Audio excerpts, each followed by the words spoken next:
Congratulations on the film. It is so much sexier from the first one. My gosh, like Hero and Josephine, some of those scenes are so steamy. Were they hard to film? Were they awkward? We say this a lot, but I personally don't. I think that for me, scenes where you have to be emotionally vulnerable can be more difficult than scenes where you have to be physically vulnerable. But I think when you're doing them with someone where you already have a pre-existing sort of dynamic and you've done this before, and when you're doing them in a professional environment, it's very technical and it's very much like any other scene. Dylan, I really like you in this role. You do it good in a suit. Trevor is very smooth in his interactions with Tessa in the elevator. Back in the day, were you that smooth in real life when it came to flirting?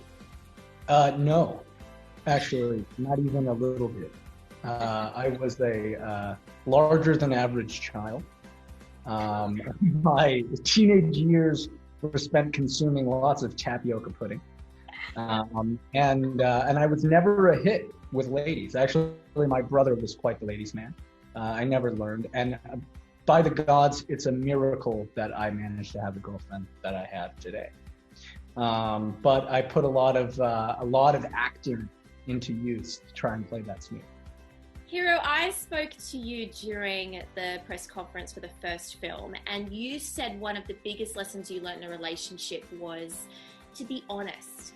Was it harder playing Harden in this film? Because as we see, he's not so honest at times. Yeah, no, it's a good question. I guess when your character does something that you don't necessarily agree with personally, such as like being honest in a relationship, you kind of have to detach your own opinions from it when you're playing the role, and I guess like almost put yourself in a position where you completely agree and back everything that they do and say. So I guess I kind of got myself to a place where I understood the reasoning as to why he wouldn't be like that. So maybe it was a bit of a challenge at the start, but I think you really just got to put yourself in their shoes and fully like back all of their thoughts and actions. And I do think I think I did it. I think you did as well. I love all the three accents in this. Back over to the Australian though, Josephine. Tessa is so grown up in this movie and she's always had like a great moral compass. But in this installment, she's, I think, far more confident within that and within herself. As an Australian, and you've stepped into, you know, this other world that is Hollywood, was there a moment where you, like Tessa, really started to sink into your own confidence? No, I still think I still think I'm dealing with it, to be honest. Right. You get used to things and you learn things, and then you slowly it becomes the new normal. Like I'm dreadful at this, but I'm getting better at answering questions in a sort of coherent way with the normal sentence structure. It's something I usually struggle with. No, you're doing really well. Thanks. Thank you so much. Very powerful in this film as well, like because she gets quite angry. The question for you all, when it comes to matters of the heart, do you generally follow your head or your heart? There's lots of different organs that I think come into play. But yeah, I think it's a sort of half and half situation. You have to be logical about things, but you also have to, there's no point being with someone who's perfect on paper but you have no feelings for. I actually have because I'm very scatterbrained, I have a list I go through when I'm thinking about jumping into doing something that I've learned from all the mistakes in my past of not doing, which is like, am I hungry? Am I sleepy? Am I angry? And I ask myself like a list of questions. And then after I've deduced all of that, I go into making the action, and I still ignore everything that I talk to myself about and do it with the heart anyway. So it's weird. I like to pretend that I use my head. What was one of your favorite scenes to film, all of you? It was really nice doing the frat scenes with a bunch of the cast, because we're all sort of the same age and we hadn't gotten to see them in such a long time. So, I mean, I know that's a classic answer, but it's always really nice reuniting with people that and yeah, so I think the party scene is good fun. Josephine, if you were Tessa, would you have gone for Harden or Trevor?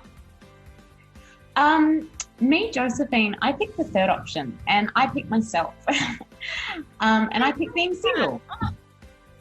What are you talking about when you say you're not good at these answers? That's very good. Thanks. Generally speaking, all of you, do you guys opt for a more sensible kind of love or the crazy, all-consuming kind? I think it's a balance. I think it could be one or the other, but I personally would need both. I would say crazy or consuming, but then when you get older, maybe it's a little more of the more sensible. I sort of feel like a 60-year-old woman already. So at the moment, I'm ready to settle down, cup of tea.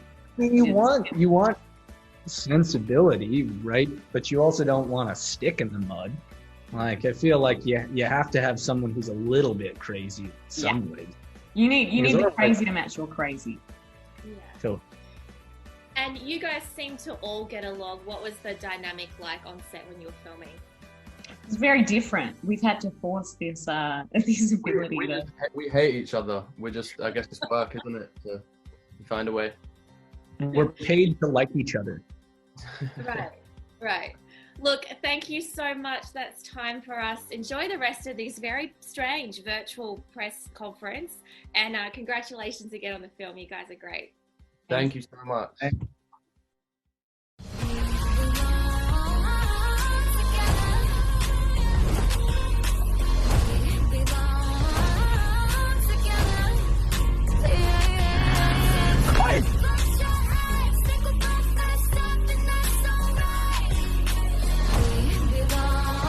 thing between you and Harden, it's not gonna end well. Whatever our souls are made of, His and mine are the same. there's no one else for me, Tessa. No one.